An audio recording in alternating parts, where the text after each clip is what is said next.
The Forever Decision, Chapter 4. Are you absolutely sure? When I told a friend I was writing this book, he said, well, I guess as long as they continue reading it, they haven't made a final decision to die. And so, since I still have your attention, I'm going to assume that you haven't made the ultimate decision just yet. Or maybe even if you have, you might be willing to reconsider. As someone once said of the person who had really and finally and once and for all made up his mind to kill himself, he died 10 minutes ago.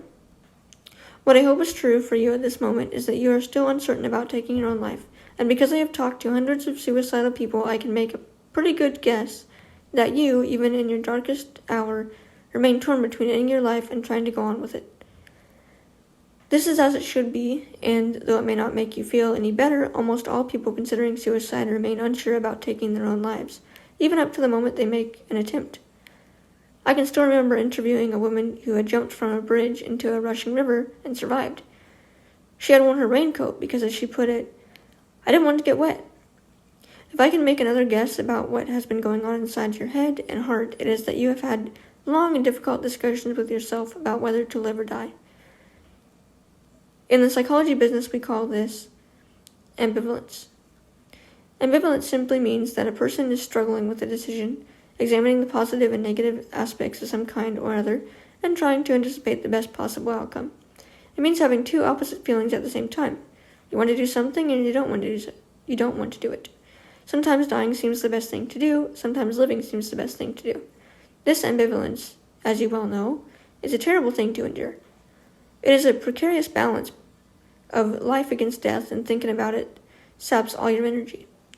Ambivalence comes and goes like a painful toothache. I don't want to lecture you about the psychology of ambivalence or what it means, but I do want you to know that being uncertain about the decision to kill yourself is perfectly natural, and that even though you may feel you are driving yourself crazy by talking to yourself about taking your own life, such self-talk is necessary, maybe essential. The thing that concerns me most about your ambivalence is that it is as if your desire to live is on one side of a delicate balance scale, and your desire to die on the other. Both strong desires, they are balanced just so, and neither of us knows right now what it might take to tip the scales in one direction or the other. I would worry for you if, for example, a letter you were expecting did not come today. Such a disappointment, whether very small in itself, might tip the scales in a negative direction. On the other hand, that phone call from someone you love might come through tonight, tipping the scales in the other direction, and everything would change for the better. Everything would change for the better. This is what is scary about ambivalence and the delicate balancing act you may be experiencing. I think that most everyone who has at one time thought about suicide is stronger for having thought about it. They have examined the death option in some detail and have, after weighing things out, decided that as tough as life is, it is still worth living. As one young man told me, I thought about suicide once, even loaded the pistol, but then I realized I was too much of a coward to pull the trigger. Coward? I asked him. Well, I guess I was afraid to die just then, he said, although I am not afraid of death now. After all, I looked death right in the eye. Maybe until we look death right in the eye, we cannot live life so well. And maybe after we have done so, we are stronger for it. Maybe only after we have come close to death can we come close to life. To me, it seems so. You might look at your ambivalence this way. Because none of us has ever been dead, it is easier to be negative about life, parentheses, something we know about, parentheses, than to be positive about death, opening parentheses, something we don't know about, closing parentheses. And it's only when we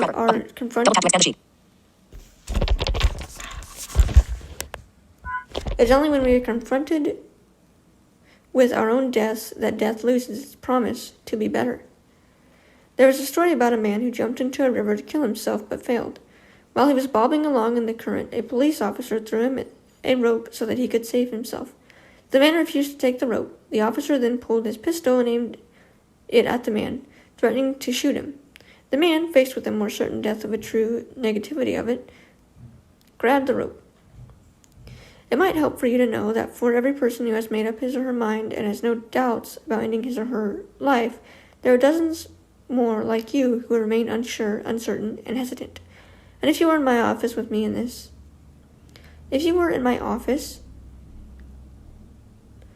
with me, that is the way I would hope you would be. I would hope that the two of us would have the courage to look death square in the eye and not be afraid to talk about it. Because if we could do this, we might begin to see that dying is something we all have to do someday. And by talking about it, we might come to a better understanding of what life is and what it can do and what we can do with the days we have left. Gambling with death, the most dangerous game. When we are in pain and having trouble making the decision to live or die, we sometimes flirt with death. We try with suicide. We do things that may kill us, but we don't take full responsibility for what might happen. We say to ourselves, if I die, so be it. Or if I survive, I guess I wasn't meant to die this time. This is like tossing a fatal coin. Heads, I live, tails, I die. I remember a young man named Joe who drove his car as fast as it would go along a twisting mountain road. He was angry and hurt that his girlfriend had left him for someone else. He was thinking he might be better off dead. He skidded around corners at high speeds and eventually crashed. His car was totaled, but he survived. When I saw Joe in the hospital, he said, yes, maybe he had been suicidal. Did you want to die? I asked him. I don't know. I guess so. Do you want to die now? Of course not, Joe said. That was stupid. Now my insurance rates will go up. Then he laughed and said he had been sure to buckle up his seatbelt before he headed into the mountains. Just in case. This is ambivalence. Even though I have said you do not have to be crazy to think about suicide, to my way of thinking, this sort of gambling with death is crazy. It is like the person who loads a revolver with one bullet, spins the cylinder, points the muzzle to his head, and pulls the trigger. It is like saying, I don't know if I really want to die, but I'll give death a chance. Or there is the person who takes a handful of sleeping pills, not knowing if there are enough pills to do the job. She may wake up, or she may not. She will turn the matter over to fate. To me, at least, these are terrible gamblers, and even though I know how someone may despair of living, to give one's only life over to chances may be the worst solution of all. I will talk more about what can happen if you fail in a suicide attempt in a later chapter. Being unsure about wanting to die is okay and normal for people in a suicidal crisis, and I don't want you to think for 1 minute that this uncertainty is anything that will go quietly away in a day or two. But it does go away. Most people in these desperate hours of ambivalence feel as though time has stopped or is barely moving. It is as if the rest of the world is going off at a normal clip, but for you, time is ground to a halt. And until things begin to change, it might help to know that what you are experiencing is what others in your same frame of mind have experienced. It is just the way it is. There is one other thing for which I want you to be aware. Suicidal logic. When you are in that trapped feeling of nowhere to go and stuck with the ambivalence of living or dying, you may think you are thinking clearly. Chances are you are not. Chances are you are depressed, and depressed people sometimes do not think so clearly or so well. I have written more about depression in a later chapter. Consider this thought. Either my life improves, or I must kill myself. If this sample of thinking sounds familiar, ask yourself, is this the only way things can turn out? Either A or B?